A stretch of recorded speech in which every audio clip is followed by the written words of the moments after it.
అందరికీ నమస్తేనల్లా welcome to సాఫ్ సీదా ముచ్చట. మాజీ సీఎం కేసీఆర్ సారు ఇయాలటి సండే ఎంపీ ఎలక్షన్ల ప్రచారానికి సమరబేరి మోగిచ్చిండు. 4 నెలలనే ప్రభుత్వం మీద వచ్చిన వ్యతిరేకతను జనాలలో తీసుకుపోయి కారు గేరు మార్చేందుకు ఇకమత్ చేస్తుండు. చేవెళ్ల సభ నుంచే ఎలక్షన్ల గులాబీ పార్టీ విజయానికి నాంది వలుకుతుండు. కేసీఆర్ సారు ఎలక్షన్ల ప్రచారం షురూ చేసిండు. ఇలా మాపటీల నుంచి చేవెళ్లలో పెద్ద బహిరంగ సభతోటి ప్రచారానికి శంఖారావం పూరించిండు.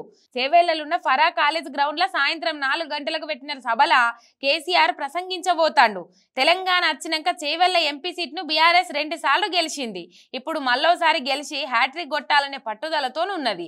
కేసీఆర్ తొలి సభకు 2 లక్షల మంది జనాలను రప్పించాలని బీఆర్ఎస్ లక్ష్యంగా పెట్టుకున్నది. చేవెళ్ల నుంచి కాసాని జ్ఞానేశ్వర్ పోటీ చేస్తుండు. ఇప్పుడు ఆ నియోజకవర్గంలో ముదిరాజుల ఓట్లు కూడా బాగానే ఉన్నాయి కాబట్టి ఎట్టి పరిస్థితులల్లా కాసానిని గెలిపించుకోవాలనే పట్టుదలతోటి కారు పార్టీ ఉన్నది.